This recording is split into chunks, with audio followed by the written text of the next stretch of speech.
Haleluya, puji Tuhan. Kita akan mulai ibadah kita pada pagi hari ini. Biarlah kita akan menyembah, memuji nama Tuhan, meninggikan Dia, karena Tuhan begitu baik buat kita semua. Haleluya. Mari saya undang jemaat semua, saya bangkit berdiri. Yesus kemuliaan-Mu, pulihkan hatiku.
Engkau begitu baik ya Tuhan.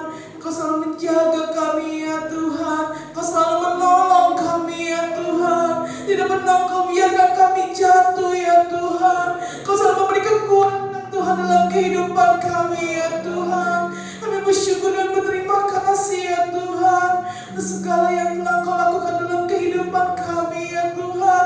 Bahkan Engkau Tuhan menebus kami Tuhan melalui darah-Mu ya Tuhan tercurah bagi kami Tuhan, melalui pengorbanan-Mu ya Tuhan di kayu salib ya Tuhan. Semua untuk kami ya Tuhan. Segala yang layak ya Tuhan datang di hadapan-Mu ya Tuhan, memuji-Mu nama-Mu ya Tuhan. Terima kasih Tuhan Yesus, terima kasih. Kami rindu ya Tuhan umat-Mu yang datang pada pagi hari ini Tuhan, rindu Tuhan untuk memuji dan memuliakan nama-Mu ya Tuhan. Biar ya Tuhan Kau bersemayam di atas puji-pujian kami ya Tuhan. Kau disenangkan Tuhan oleh umat-Mu Tuhan, dan pujian daripada umat-Mu ya Tuhan. Sehingga Tuhan Kau berkati kami semua yang datang pada pagi hari ini ya Tuhan, yang ada masalah ya Tuhan, yang sakit ya Tuhan. Kiranya ya Tuhan Kau tolong kami ya Tuhan, dengan kekuatan-Mu, dengan biur-Mu yang heran ya Tuhan. Engkau mau membantu kami, menolong kami ya Tuhan, menyembuhkan ya Tuhan segala apa yang menjadi pergumulan kami ya Tuhan. Terima kasih Tuhan Yesus, kami bersyukur dan berterima kasih ya Tuhan. Kau pimpin Tuhan acara ibadah kami dari awal hingga akhirnya ya Tuhan. Hamba-Mu yang telah Kau percayakan juga ya Tuhan, perintahkan daripada firman-Mu ya Tuhan. Urapi Tuhan di tempat yang maha tinggi Tuhan, sembunyikan Tuhan di belakang salib-Mu ya Tuhan, sehingga firman yang keluar Tuhan dapat menegakkan keadaan kami Tuhan, memulihkan keadaan kami Tuhan, menjadi pedoman ya Tuhan, kebenaran-Mu yang menuntut dalam kehidupan kami ya Tuhan. Terima kasih Tuhan Yesus, dan Allah Roh Kudus kiranya Tuhan Kau bekerja Tuhan, berkarya ya Tuhan pada pagi hari ini ya Tuhan, sehingga kami dapat merasakan Engkau ya Tuhan dalam ibadah kami. Terpuji nama-Mu Tuhan Yesus. Kami akan mulai Tuhan ibadah ini Tuhan hanya dalam nama Tuhan Yesus Kristus, Tuhan dan Juru Selamat kami yang hidup. Haleluya, terima kasih Tuhan. Amin. Puji Tuhan, silakan duduk saudara. Haleluya. Dengarkan suara Nafi, saya sebagai pianist.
Perkara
Kami sangat percaya kepada Tuhan.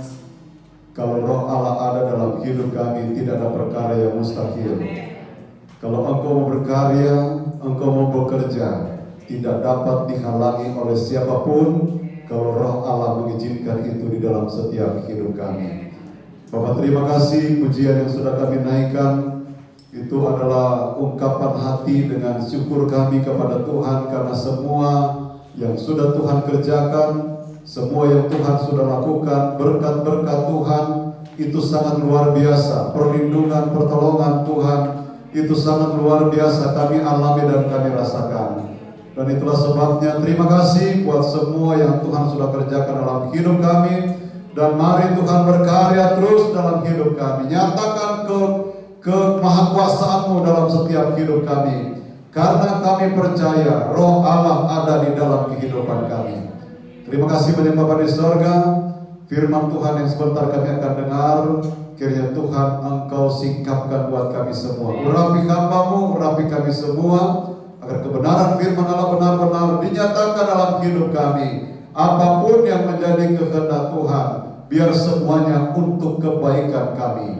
Di dalamnya Engkau ditinggikan, dimuliakan. Segala gangguan roh jahat kami tolak di dalam nama Tuhan Yesus Kristus. Dan kekuasaan Tuhan, Roh Tuhan saja yang berkarya di tengah-tengah kami mendengarkan kebenaran firman Tuhan.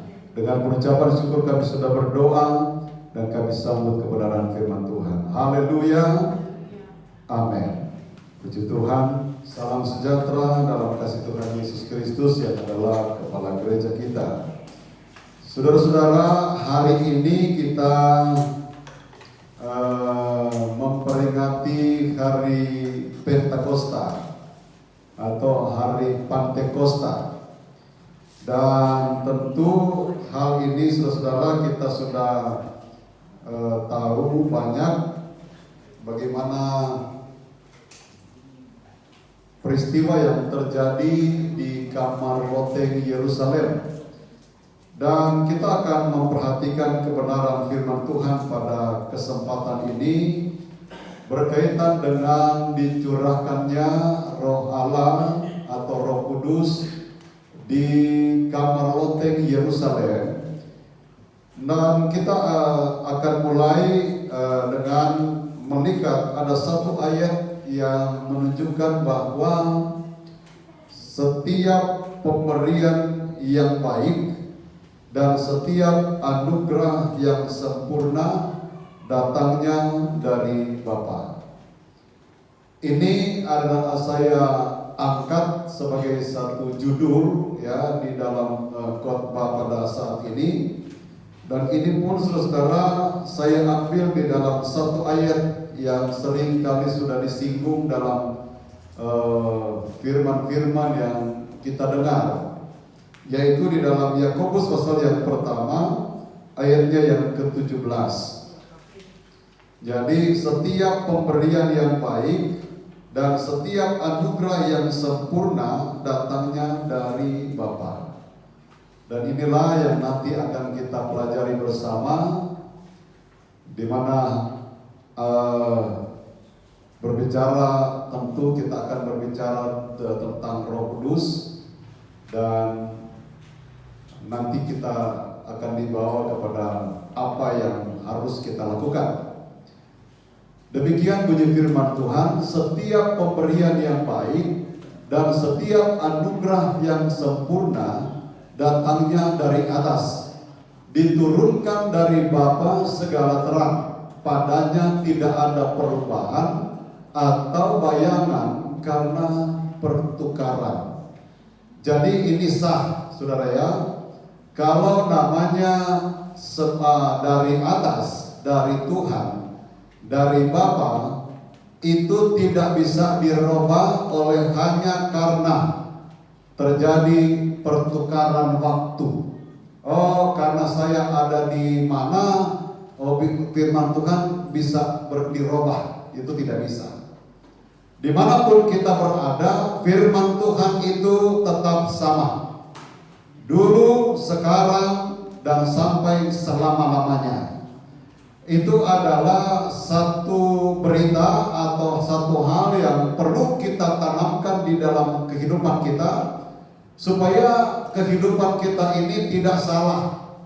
Ya, karena nanti kita akan temukan banyak berita-berita yang kelihatannya sama, kelihatannya rohani, tetapi sebenarnya daging, sebenarnya palsu. Jadi ini perlu sekali untuk menjadi pembelajaran buat kita. Nah sekarang saudara-saudara, berbicara tentang datangnya dari Bapa, berarti itu dari atas. Setiap pemberian yang baik dan setiap anugerah yang sempurna datangnya dari atas. Saudara harus garis bawahi di sini tentang datangnya dari atas. Jadi kalau datangnya dari bawah, datangnya dari manusia atau datangnya dari dunia, itu bukan berasal dari Bapa. Bisa bilang haleluya saudara? Sehingga kita bisa menjalani hidup, kita punya patokan. Jangan sampai kita jalan, kita nabrak aja. Yang penting enak di daging, yang penting daging ini suka, hajar aja gitu. Tetapi kita harus punya patokan dalam kebenaran firman Allah, dan itu menjadi pegangan kita untuk kita menjalani hidup ini. Jadi kita juga saudara-saudara sebagai orang percaya tidak asal-asalan. Ada haleluya. Nah, berbicara tentang datangnya dari atas, yang dikatakan di sini diturunkan dari Bapa segala terang. B di sini huruf besar, berbicara tentang Allah, Bapa, Tritunggal masuk di dalamnya. Nah, kita melihat tentang pencurahan Roh Kudus atau pada waktu hari Pantekosta, Kisah Para Rasul pasalnya yang kedua ayat 1 sampai ayat yang keempat. Di sana kita melihat roh itu datang dari mana? Karena kita berbicara tentang dari atas, ya. Jadi sekali lagi kita garis bawahi itu dari atas. Jadi kalau itu dari dunia, dari bawah, walaupun dunia ini diciptakan oleh Allah, tetapi ini dunia sudah dikatakan dikuasai oleh setan, dikuasai oleh iblis. Jadi kita mesti harus hati-hati. Jangan sampai saudara yang kita jalani itu program iblis, kita tak sadar, gitu ya. Nah, berbicara tentang Roh Kudus atau hari Pentakosta atau hari Pantekosta, kita membaca di dalam ayat ini, saudara. Kita mulai ayatnya yang pertama. Ini penting, ini ayat pertama ini penting, saudara. Ayat 1 nanti sampai ayat yang keempat. Ketika tiba hari Pentakosta, semua orang percaya berkumpul di satu tempat. Semua orang percaya berkumpul di satu tempat. Memang saudara, ini saya perhatikan di sini, lalu kemudian saya teringat. Memang kalau di sini saudara, kalau berbicara satu tempat, karena memang itu sudah diberitahukan oleh Tuhan, oleh Yesus kepada murid-murid dan orang percaya pada waktu itu berada di satu tempat. Tetapi ini sepertinya ada satu kekhususan orang yang percaya. Kita tahu waktu Yesus naik ke sorga, yang berkumpul di tempat itu, di tempat di mana Yesus naik ke sorga, itu ada kurang lebih 500 orang. Ya. Lalu kemudian saudara, yang dikatakan ketika tiba hari Pantekosta, semua orang percaya berkumpul di satu tempat. Dan kita tahu yang kemudian dipenuhkan dengan Roh Kudus ada berapa? Halo? Hah? Berapa? 500. Yang tadi kan pada waktu Yesus naik ke sorga, ada kurang lebih 500 orang yang berkumpul. Tetapi mereka belum ada di kamar loteng Yerusalem. Ini sudah berbicara tentang di kamar loteng Yerusalem yang dipenuhkan, yang berkumpul. Yesus naik ke sorga ada kurang lebih 500 orang. Yang orang percaya dikatakan di ayat ini, yang berkumpul di kamar loteng Yerusalem yang dipenuhkan dengan Roh Kudus ada berapa? Jadi sudah beda dengan, karena kan sudah melalui proses 10 malam, 10 hari. Ya, ini puncaknya hari yang ke-50. Jadi memang awalnya kurang lebih 500 orang. Tetapi dengan berjalannya waktu, terakhir puncaknya di hari yang ke-50, hari yang ke-10 di dalam doa itu tinggal berapa?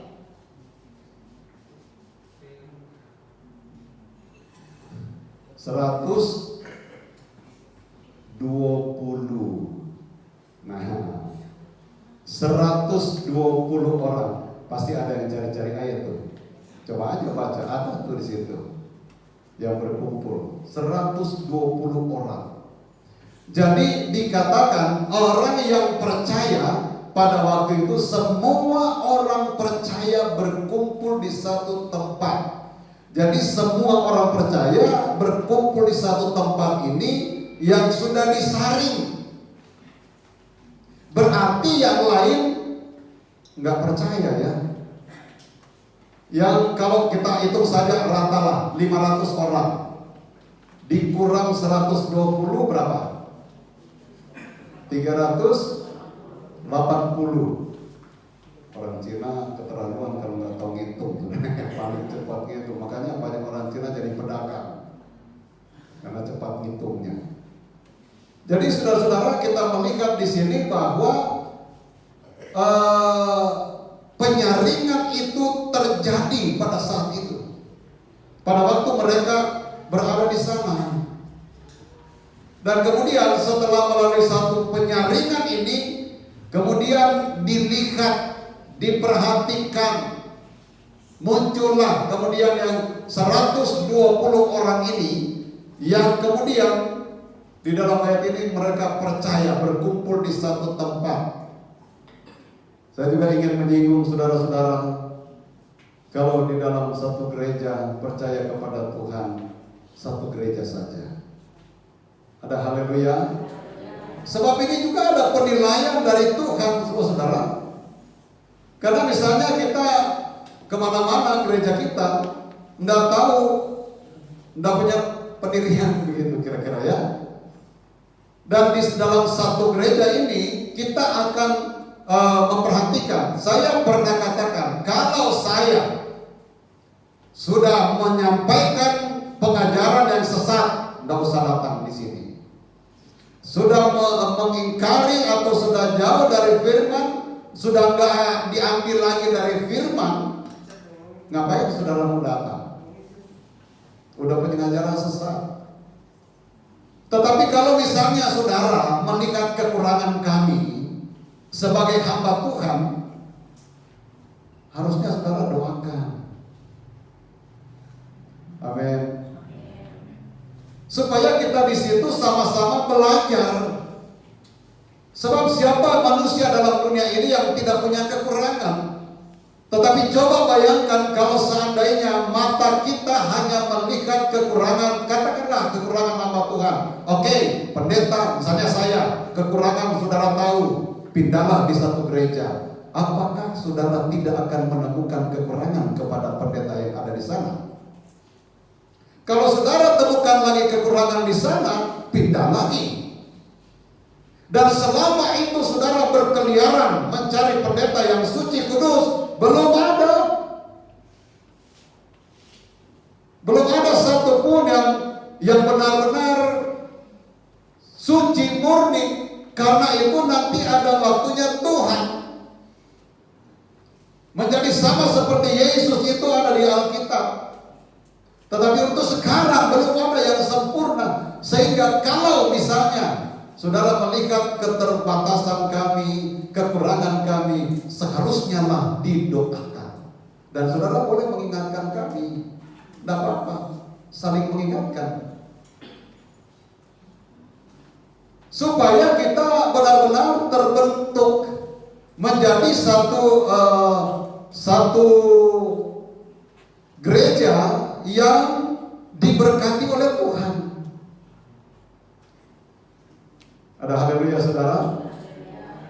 Dan kita boleh mewarnai citra kita atau cermin kita sebagai orang percaya untuk melihat kemuliaan Allah di dalam kehidupan kita. Amin. Puji Tuhan. Nah saudara-saudara, kita perhatikan bahwa pada hari Pentakosta ini ada satu kuasa yang datang dari atas, yang dimana dia itu diberikan kepada orang yang percaya kepada Tuhan, dan dikatakan di dalam satu tempat. Nah lalu kemudian ayatnya yang kedua,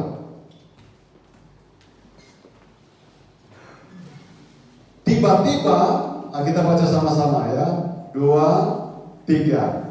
Tiba-tiba turunlah dari langit suatu bunyi seperti tiupan angin keras yang memenuhi seluruh rumah di mana mereka duduk. Tiba-tiba turunlah dari langit. Jadi dari mana saudara? Dari atas, dari langit. Kalau kita belajar berbicara tentang langit, itu juga berbicara tentang sorga. Jadi turun dari sorga. Kemudian itu memenuhi, dikatakan dari langit suatu bunyi seperti tiupan angin keras. Roh itu tidak dalam bentuk manusia, tetapi dalam bentuk roh yang kemudian digambarkan seperti angin. Nah kalau angin itu kan bisa dirasakan. Kalau angin kencang, dikatakan ini angin yang bunyi seperti tiupan angin keras yang memenuhi seluruh rumah. Rumahnya pasti besar ya, karena ada 100. Ya, pertama 500. Iya kan? Lalu kemudian yang terakhir tinggal 100. Berarti besar banget itu rumahnya. Kita di sini kapasitasnya berapa? Katakanlah 120 mungkin ya. Udah cukup sesak kali. Ya kira-kira kalau misalnya ukuran 500, udah gedung besar loh itu. Rumahnya besar pasti. Dan memenuhi rumah itu.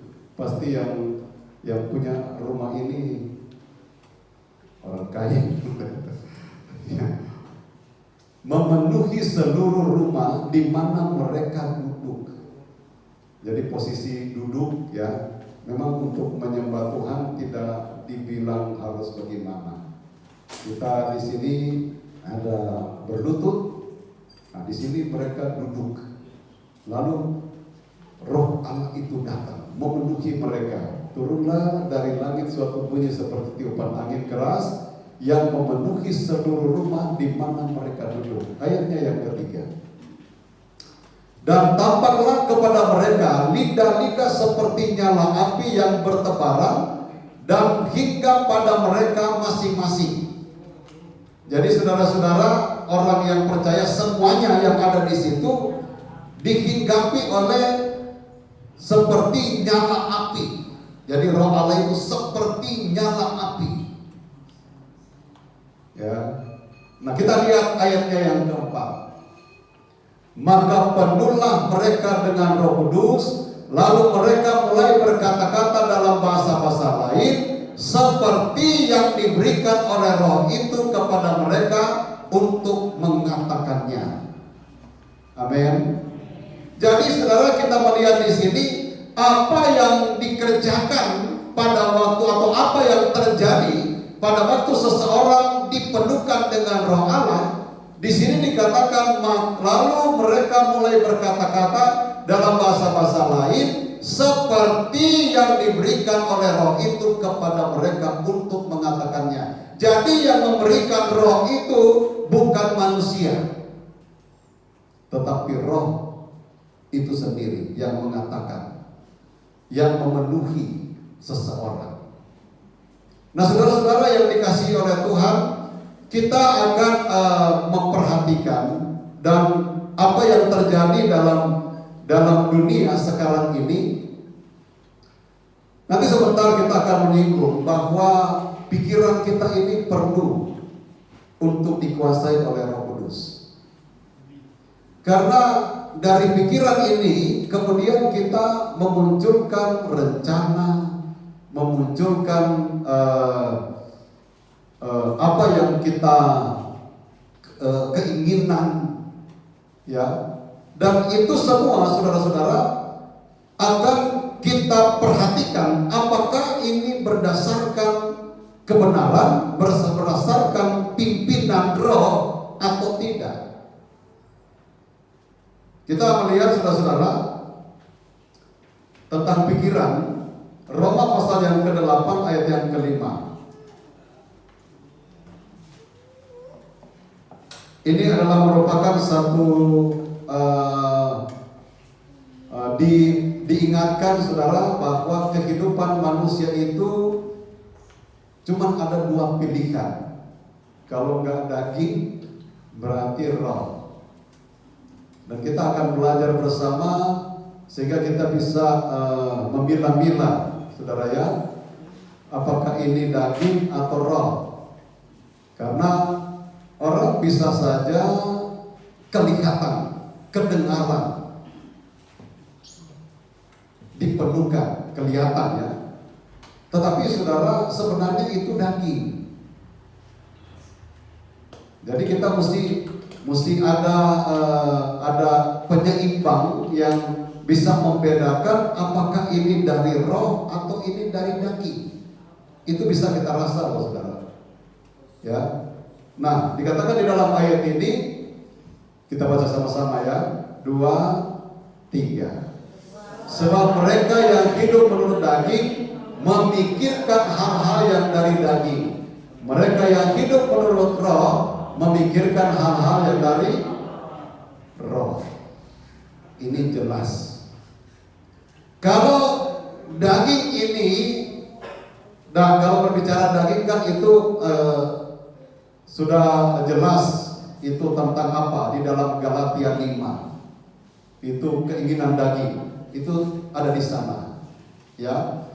Tetapi kita melihat di dalam Kolose pasalnya yang ketiga, ayat yang pertama sampai ayat yang ke-6, apa yang dikatakan oleh Rasul Paulus kepada jemaat yang ada di Kolose. Karena itu kalau kamu dibangkitkan bersama dengan Kristus, apa yang dikatakan di situ? Carilah perkara yang di atas, di mana Kristus ada, duduk di sebelah kanan Allah. Ya, lalu ini pikirkanlah perkara yang di atas, bukan yang ini berfokus kepada orang rohani yang betul-betul dipimpin oleh Roh. Jadi yang diutamakan di dalam ayat ini, saudara, atau difokuskan di dalam ayat ini adalah pikirkanlah perkara yang di atas. Yang tadi kita tahu bahwa yang dari atas itu berasal dari siapa? Dari Bapa segala terang. Di dalam Yakobus 1 ayat 17 tadi. Jadi kalau itu dari atas, itu tidak ada perubahan. Jadi jangan kita misalnya contoh ayat ini mengatakan pikirkanlah perkara yang di atas, bukan yang di bumi. Ini berbicara perkara yang di bumi adalah perkara-perkara yang bertentangan dengan kebenaran firman Allah. Yang melanggar firman Allah itu jangan dipikirkan. Sebab tidak mungkin, saudara, kita juga masih ada dalam dunia ini lalu kemudian kita tidak memikirkan, misalnya kayak makan, masa salah? Tetapi kemudian ada juga kan yang kemudian makannya sembrono gitu ya. Kalau orang Manado bilang maaf, rakus gitu.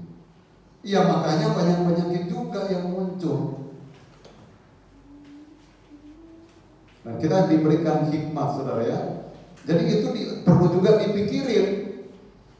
Jangan karena mentang-mentang kita sudah percaya kepada Tuhan, lalu kemudian kita baca ayat, mengucap syukur dalam segala hal. Semuanya pokoknya sudah ucapan syukur, hajar saja. Gak bisa juga.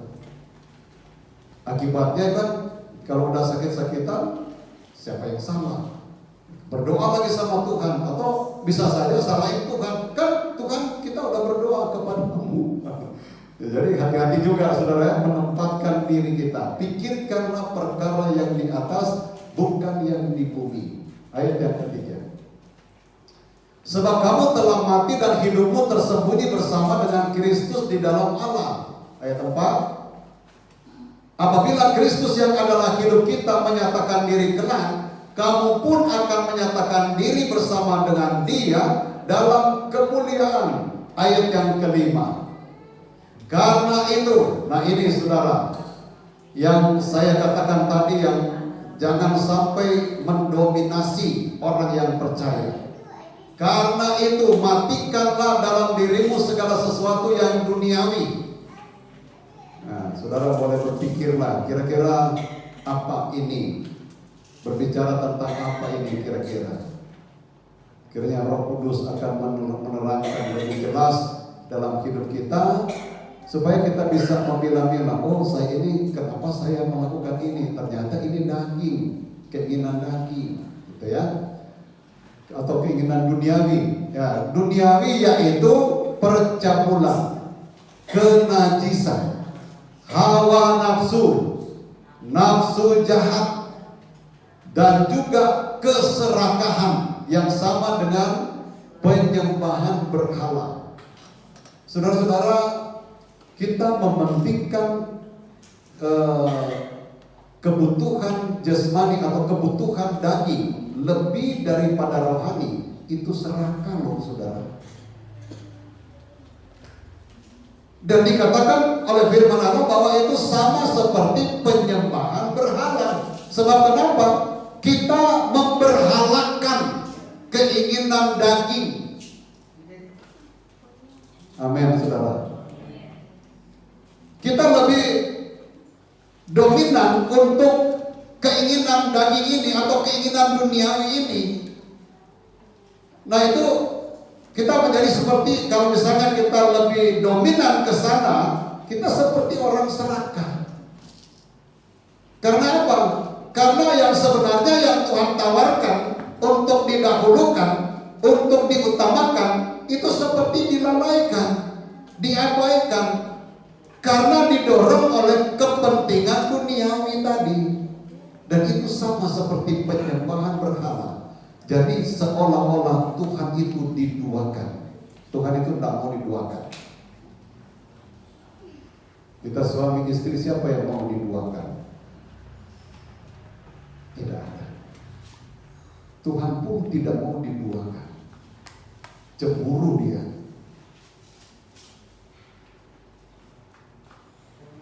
Tidak suka dia. Tersinggung.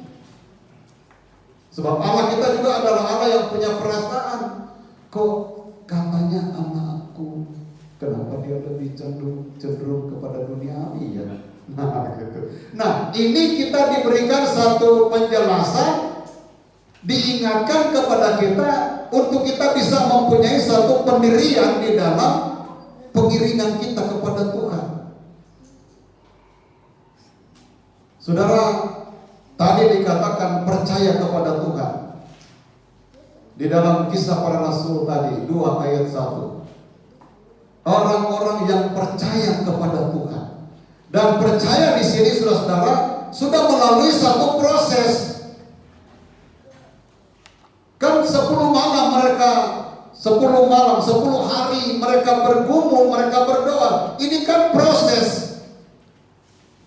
Sehingga proses itu kemudian dinilai oleh Tuhan bahwa mereka adalah orang-orang yang percaya.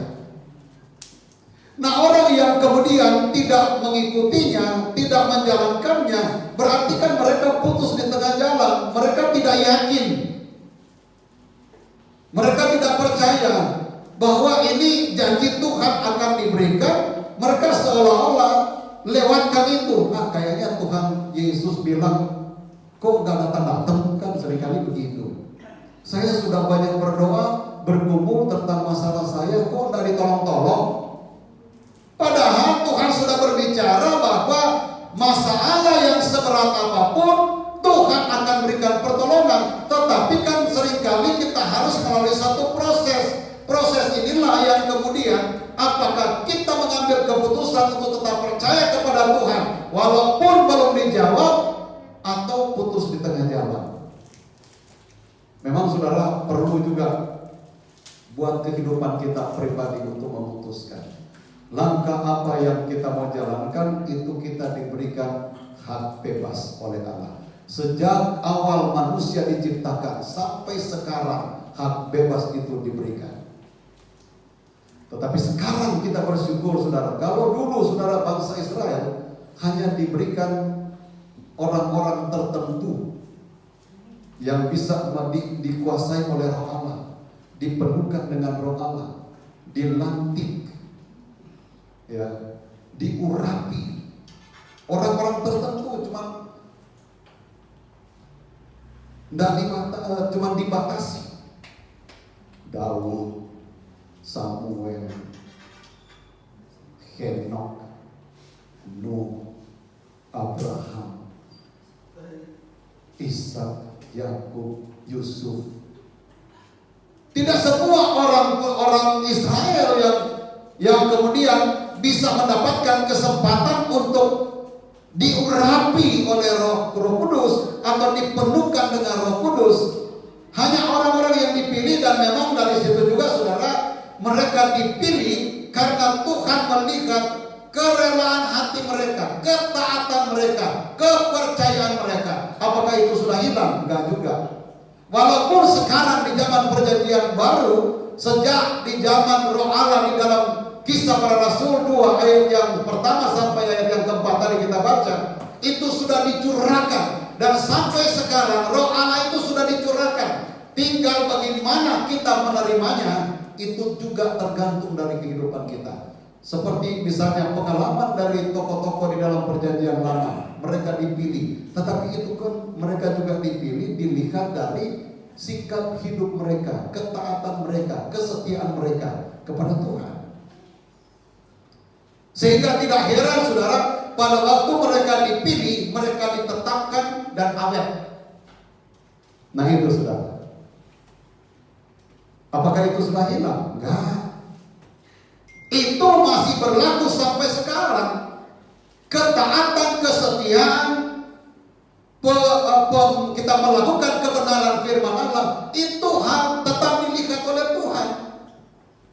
Enggak sekonyong-konyong saudara-saudara, karena kita mengatakan saya sudah percaya kepada Tuhan, tetapi kehidupan kita tidak menunjukkan percaya kita kepada Tuhan. Yang kita lakukan adalah bertentangan dengan kebenaran firman Tuhan. Bagaimana Tuhan mau menetapkan kita? Bagaimana Tuhan mau berkarya melalui kehidupan kita? Makanya saudara, seringkali tidak heran pergumulan kita rasa kayaknya gak pernah ada jawaban gitu. Karena ini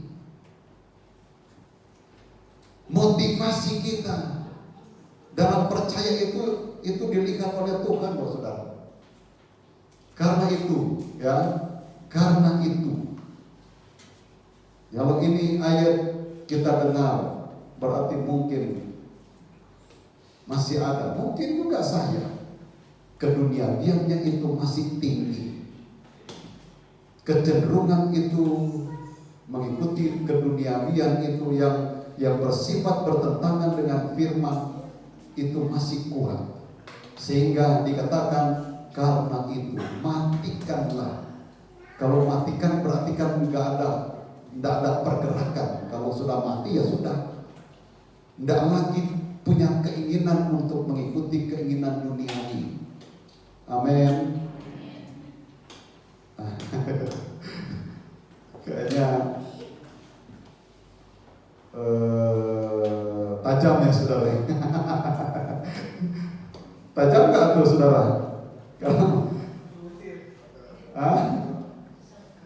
Kita perlu belajar saudara, karena saya ingatkan kita ini sementara diajar oleh Tuhan. Karena saudara-saudara, pengajaran sekarang, saya mau katakan lagi, saya singgung lagi, itu beda-beda tipis dengan yang benar. Dan itu bisa masuk di akal, logika. Nah, orang yang masih pakai logika, masih pakai pikiran manusia, pikiran daging terlalu berat, gampang terpengaruh. Wah, benar ya. Dia kan orang hebat. Dia kan punya pendidikan tinggi. Teologianya udah profesor, doktor. Apa lagi? Semuanya lengkap, kekayaan ada. Masa orang nggak percaya? Gitu kan? Tetapi kita diingatkan oleh firman Allah, segala sesuatu yang terjadi dalam dunia ini kita selalu harus kembali kepada firman Allah. Apakah itu dari Bapa segala terang atau tidak? Ya.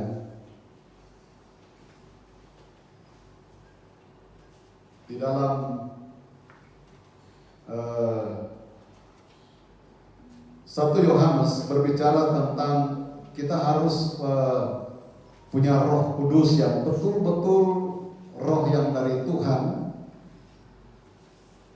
Dan itu kita perlu menguji roh-roh yang lain, saudara ya. Kalau Roh Kudus itu tidak ada dalam hidup kita, tidak menguasai hidup kita, kita gampang sangat terpengaruh dengan roh-roh yang lain yang sebenarnya bukan dari Tuhan, tetapi itu bisa mempengaruhi kehidupan kita. 1 Yohanes 4 ayat yang pertama. Saudara-saudaraku yang kekasih, janganlah percaya akan setiap roh, tetapi ujilah roh-roh itu, apakah mereka berasal dari Allah. Sebab banyak nabi-nabi palsu yang telah muncul dan pergi ke seluruh dunia. Saudara-saudara, ini ayat ini muncul kurang lebih 2000 tahun yang lalu.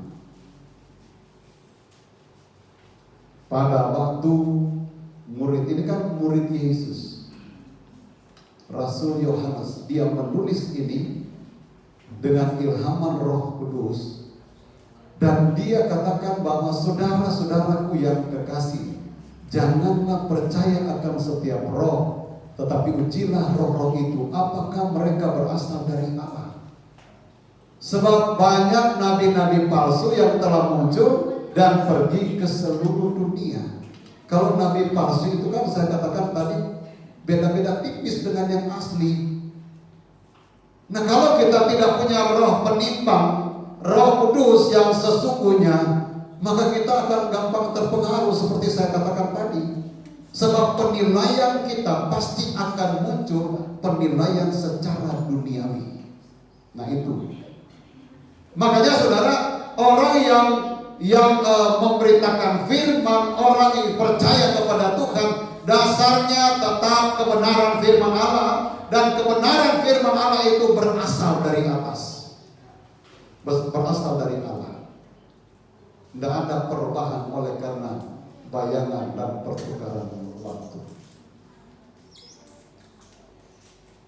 Puji Tuhan. Lalu kita akan melihat saudara apa yang dikatakan oleh Yesus kepada kita orang yang percaya kepada Tuhan. Kita akan baca bahwa dunia membenci orang percaya karena orang percaya bukan dari dunia.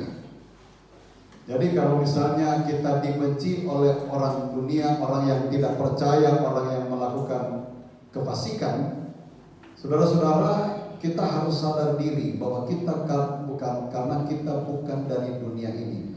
Jadi ya udah, pantas mereka marah sama kita. Biar mereka ajak kita misalnya, ayo kita kemana, ke diskotik, kemana gitu. Nanti kita di sana senang-senang. Nah kita kan beda. Kita katakan, sorry ya, saya nggak ikut. Mereka pasti akan marah sama kita. Nah itulah firman Allah saudara, bahwa kalau mereka marah, jangan kalau karena nanti menjaga perasaannya, ya nggak apa-apa lah, ikut aja. Kalau mungkin ikut aja, mungkin juga belum apa-apa. Tetapi kemudian misalnya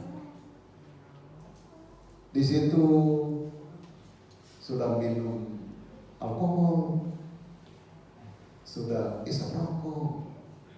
Nah itu yang nanti minum sedikit deh, nggak apa-apa. Memang ada saudara di dalam Alkitab,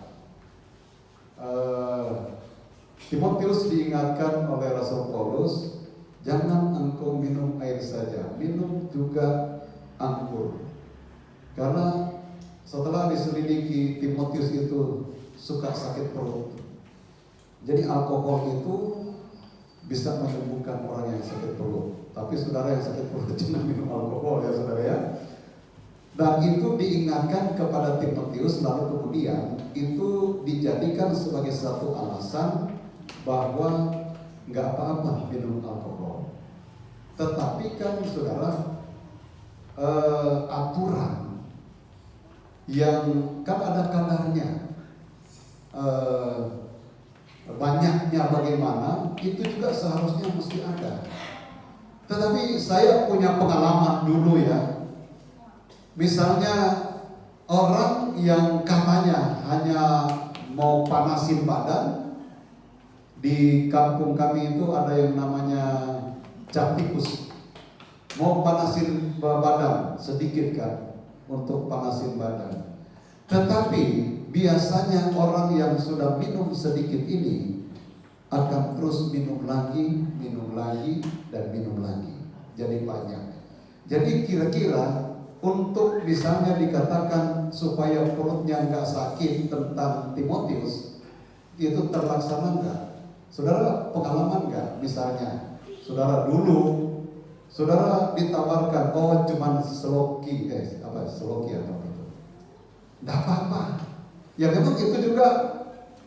Kalau menurut saya sih sebenarnya buat saya ya untuk sebagai seorang hamba Tuhan nggak usah kecap-kecap itu alkohol. Tetapi ada juga yang mengatakan bahwa nggak apa-apa, oke, nggak apa-apa, ya. Lalu minumlah sloki. Kira-kira saudara masih duduk bersama dengan teman-teman yang ada di sekitar situ. Kira-kira selama saudara berada di situ, saudara nggak nambah yang sloki ini atau masih mau nambah? Saya yakin saudara pasti nambah, lihatin teman-teman yang selalu minum gitu ya. Sehingga kita kan berarti melangkahi firman jadinya. Karena ini dua hal ya sebenarnya yang saya katakan sebenarnya kalau menurut saya nggak usah sentuh. Karena firman Allah juga katakan anggur hendaknya engkau penuh dengan Roh Kudus. Anggur membawa hawa nafsu atau apa, saudara ya. Nah itu. Nah kita akan melihat saudara-saudara tentang apa yang disampaikan oleh panjang ya. Ini terakhir, ayat-ayat terakhir. Oleh Yesus kepada orang percaya di dalam Yohanes pasal yang ke-17, kita baca dulu ayat yang ketiga, lalu disambung ayat 11 sampai 19. Saya akan bacakan. Ada satu ayat di situ, nanti kita akan adakan penekanan di situ bahwa kita ini bukan dari dunia, tetapi dari sorga, dari Tuhan. Inilah hidup yang kekal itu, yaitu bahwa mereka mengenal Engkau, satu-satunya Allah yang benar, dan mengenal Yesus Kristus yang telah Engkau utus. Ayat yang ke-11. Kita lompat saja. Dan aku tidak lagi di dalam dunia, tetapi mereka masih ada di dalam dunia, dan aku datang kepadamu ya Bapa, kepadamu ya Bapa yang kudus, peliharalah mereka dalam namamu, yaitu namamu yang telah Engkau berikan kepadaku, supaya mereka menjadi satu sama seperti kita. Ayat 12. Selama aku bersama mereka, aku memelihara mereka dalam namamu, yaitu namamu yang telah Engkau berikan kepadaku. Aku telah menjaga mereka dan tidak ada seorang pun dari mereka yang binasa, selain daripada dia yang telah ditentukan untuk binasa, supaya genaplah yang tertulis dalam kitab suci. Ini bicara soal Yudas. Tapi saudara, jangan kita asal dia sudah ditentukan. Tetapi kita harus melihat juga latar belakang daripada Yudas yang kita sudah banyak tahu bahwa Yudas itu adalah seorang apa?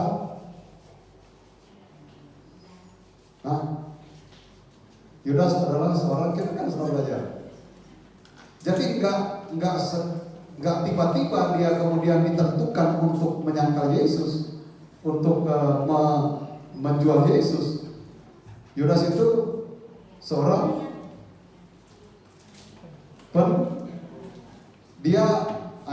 dia bendaharanya Yesus loh saudara.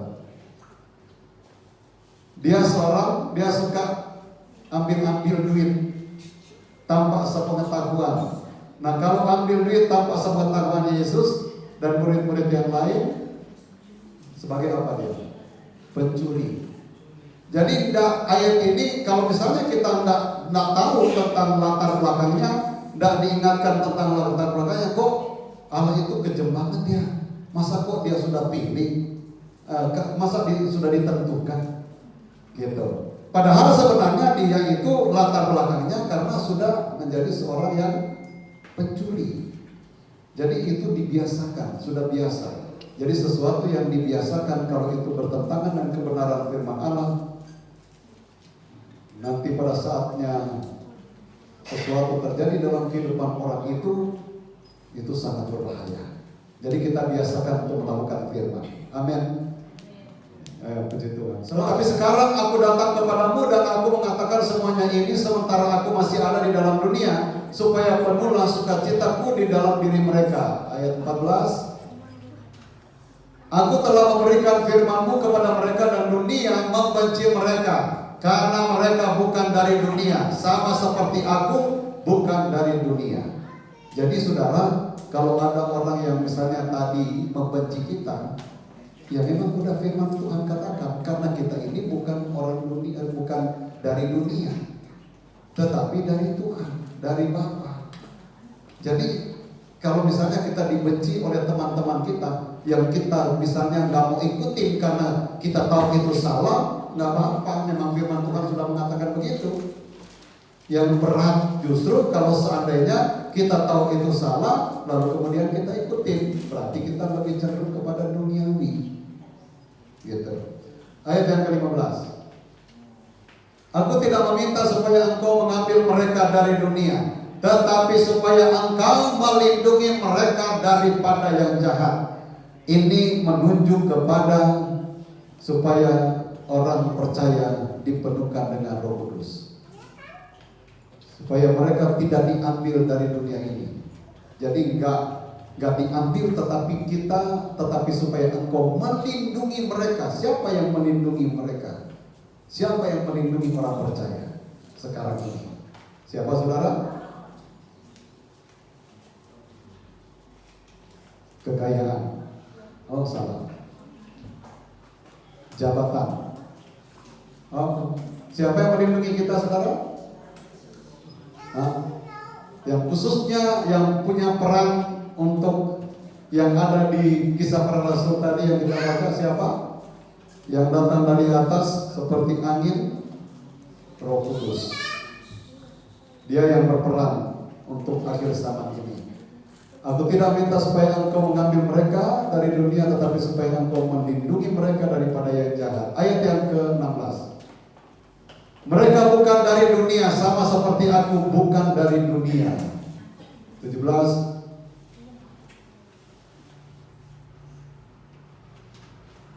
Kuduskanlah mereka dalam kebenaran, firman-Mu adalah kebenaran. 18. Sama seperti engkau telah mengutus aku ke dalam dunia, demikian pula aku telah mengutus mereka ke dalam dunia. 19 ayat terakhir. Dan aku menguduskan diriku bagi mereka, supaya mereka pun dikuduskan dalam kebenaran. Puji Tuhan. Nah saudara-saudara, kalau kita memperhatikan bahwa kebenaran itu sangat penting. Roh itu juga adalah kebenaran. Roh kebenaran. Roh Kudus adalah roh kebenaran. Dan roh itu juga berbicara tentang Yesus. Kebenaran itu berbicara tentang Yesus. Dan inilah yang menjadi kekuatan kita. Yesus tidak ada lagi, tetapi kita sudah dikuduskan, dan Dia sudah ada di dalam kehidupan kita melalui kuasa Roh Kudusnya. Jadi saya mau tanya, penting gak Roh Kudus itu dalam hidup kita? Sangat-sangat penting. Kalau pernah terjadi hari Pentakosta, di mana Roh Allah dicurahkan dengan begitu luar biasa, dikatakan sama seperti angin. Kalau berbicara angin, berarti itu dirasakan. Dan Roh Allah itu harus kita rasakan dalam pengiringan kita, dalam pelayanan kita, dalam percaya kita kepada Tuhan. Kita sudah menikah, saudara. Pikiran kita ini juga harus dikuasai oleh Roh Kudus. Sebab terlalu gampang pengaruh yang muncul di dalam dunia ini. Apalagi misalnya, maaf, kalau kita dalam kekurangan, gampang sekali ditawarkan sesuatu yang bersifat materi, kita bisa ikut. Karena kita dalam kekurangan, kita mengatakan, oh saya butuh. Tetapi kalau Roh Allah ada dalam hidupmu, dalam keadaan apapun, kita akan tetap kuat di dalam Tuhan. Kita akan tetap berdiri kokoh. Sebab apa? Yang kita andalkan dan yang kita rasakan, yaitu kuasa Roh Kudus. Dia mampu untuk menolong kita. Dia mampu memimpin kita. Dia mampu untuk mengatasi masalah yang seberat apapun yang kita hadapi. Andalkan Tuhan, percaya kepada Tuhan. Peristiwa di kamar hotel Yerusalem mungkin itu tidak. Saudara-saudara, saya mungkin bisa ingatkan kepada kita, dan ini menjadi pembelajaran. Yang dapat menghalangi Roh Allah bekerja adalah kedagingan kita. Selama kedagingan kita ini masih kuat, Roh Allah itu tidak bisa. Roh Kudus itu kan, kita ada pujian Roh Kudus yang manis, dia manis. Roh Kudus yang lembut, dia lembut, dia nggak pernah memaksa orang. Kalau kita mau berkeras, dia nggak mau maksa. Kalau daging kita ini masih kuat, dia nggak mau maksa, saudara. Ada banyak pengalaman yang terjadi. Ada yang karena saking kerasnya orang itu, pada waktu dia dipenuhkan dengan Roh Kudus, itu dia sampai terbanting-banting. Karena dagingnya sangat kuat, dia rasa ketika dia benar-benar pasrah kepada Tuhan, wah, dia betul-betul dikuasai oleh Allah. Sama dengan kehidupan kita. Mungkin ini juga saudara, buat kita itu bisa mempengaruhi. Tetapi kalau kita merasa bahwa kita perlu Roh Allah itu di dalam hidup kita, kedagingan kita itu betul-betul kita peras sedemikian rupa, dan kita melihat bahwa Yesus adalah Tuhan dan Juru Selamat yang meninggalkan Roh Kudus yang dikatakan dari atas, maka Dia akan memberikan Roh itu dalam hidup kita. Dia akan menguasai kehidupan kita. Buka hati, izinkan Dia menguasai hidup kita, dan pada waktu Dia menguasai kehidupan kita, Dia akan proses kita menjadi sesuatu yang lebih indah lagi di dalam pemandangan Tuhan dan juga di dalam pemandangan manusia. Tuhan memberkati. Mari kita bangkit berdiri dan kita menyanyikan pujian, karena ini adalah hari Pantekosta. Kita nyanyi api Pantekosta kupunya, kubiarkan menyala. Saudara, kalau mau tutup mata silakan tutup mata. Kalau saudara tidak hafal lagu ini, silakan lihat di depan. Tetapi kalau saudara mungkin merasa saya mau tutup mata, mau fokus untuk pujian ini, kata-katanya kita mau menikmati, kita mau mengalami apa itu api Pantekosta itu. Mari kita naikkan pujian ini. Api Pantekosta kupunya. Api Pantekosta kupunya, kubiarkan menyala. Api Pantekosta kupunya, kubiarkan menyala. Api Pantekosta,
haleluya, haleluya. Kalau murid-murid dan orang percaya di kamar lumpur Yerusalem mereka dipenuhkan, kita juga percaya kepada Tuhan, dan kita juga pantas dipenuhkan dengan Roh Kudus. Api Pantekosta itu bukan orang lain punya, bukan orang dunia punya, tetapi milik dari orang-orang yang percaya kepada Tuhan. Dan kita juga termasuk di dalamnya. Naikkan pujian ini lagi dan saya serahkan kepada Ibu Bapak. Haleluya. Happy Pentecost. Happy Pentecost. Haleluya.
Tuhan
dalam hadirat-Mu, karena kami sangat membutuhkan Roh-Mu masuk dan menempati kehidupan kami, memimpin kami dalam perjalanan hidup iman kami. Kami tidak sanggup tanpa roh dan kebenaran. Kami tidak bisa berdiri teguh tanpa roh dan kebenaran itu di dalam hidup kami. Olehnya Tuhan, penuhkan kami, umat-Mu yang ada di tempat ini, dengan kuasa yang dahsyat itu, dengan kuasa Roh Kudus, sehingga kami akan bertumbuh jadi anak-anak Tuhan, orang-orang percaya yang kuat dan tangguh, yang tidak gampang digoyahkan dengan keadaan, tetapi terus maju dan maju, punya prinsip kebenaran yang tidak dapat diganggu oleh apapun juga. Terima kasih Tuhan, terima kasih selama 10 malam kami dapat duduk di bawah kaki Tuhan, menikmati kehadiran Tuhan. Dan kami yakin Tuhan, seluruh jemaat di tempat ini Tuhan penuhi dengan kuasa Roh Kudus, sehingga mereka menjadi jemaat yang kuat dan dewasa di dalam Engkau. Terima kasih Tuhan, terima kasih Tuhan. Teruslah bekerja. Kami percaya pekerjaan Roh Kudus tidak dibatasi hanya 10 hari, tetapi terus menerus asal kami buka hati buat Engkau Tuhan. Roh dapat terus bekerja dan memenuhi kehidupan kami. Terima kasih, berkati hamba-Mu yang sudah melayani kami dengan firman-Mu. Teguhkan kami dengan kebenaran-Mu. Jadikan kami kuat dan benar di hadapan Engkau. Terima kasih, kami sambut firman-Mu dengan penuh ucapan syukur. Hanya di dalam nama Tuhan Yesus Kristus. Haleluya, haleluya, amin. Silakan duduk. Mari kita bangkit berdiri dan akhiri ibadah kita pada siang hari. Kita nyanyikan doa ya bersama Bapak Gembala.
Berkatilah hamba-hamba anak-anakku yang sudah melayani di sepanjang ibadah kami pada saat ini.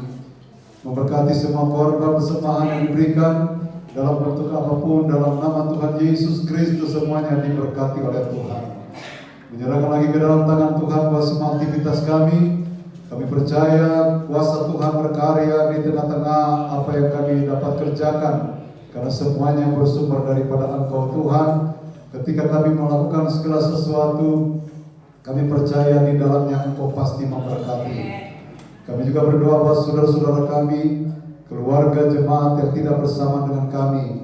Khususnya kami berdoa buat Bapak Sami yang berada di ICU karena menderita sakit penyakit. Bapa di sorga, Engkau yang lebih mengetahui apa yang dialami oleh kekasih ini. Kami di tempat ini hanya memohon belas kasihan Tuhan agar dicurahkan, diturunkan atas kehidupan kekasih ini. Dan kami bersatu hati berdoa di dalam nama Tuhan Yesus Kristus. Dalam nama Tuhan Yesus Kristus. Kalau Engkau berkehendak untuk dapat menyembuhkan, sembuhkan dengan total, sempurna di dalam nama Tuhan Yesus Kristus. Dan kuasa-Mu akan dinyatakan dalam kehidupan kekasih-Mu. Di dalamnya nama Tuhan dipuji dan dipermuliakan. Terima kasih banyak Bapa di sorga. Berdoa buat bangsa negara pemerintah yang ada di Indonesia. Pulihkan, selamatkan bangsa kami ini. Pemerintah diberikan hikmat agar mereka dapat menjalankan tugas mereka dengan sebaik-baiknya. Terima kasih Bapa. Sebentar kami akan kembali pulang seperti dalam perjalanan kami. Jauhkan, hindarkan dari hal-hal yang tidak diinginkan, tibakan dengan tidak satu kurang apa-apa. Terpujilah nama Tuhan, dan berakhirnya jemaat yang dikasihi Tuhan, pulanglah dengan berkat daripada Allah Bapa, cinta kasih dari Tuhan Yesus Kristus sebagai Allah Anak, persekutuan Allah Roh Kudus menyertai kita sekalian, menuntun, menghibur, menguatkan, bahkan menumbuhkan iman, percaya, keyakinan kita semua, mulai pada saat ini sampai selama-lamanya. Tuhan Yesus Kristus datang kembali. Terima kasih, dengan pengucapan syukur kami sudah terima berkat-berkat rohani dari Tuhan, dan kami akhiri ibadah kami pada saat ini. Kami alaskan hanya di dalam nama Tuhan Yesus Kristus. Haleluya. Dan kita semua berkata amin. Tuhan Yesus Kristus memberkati kita semua. Amin.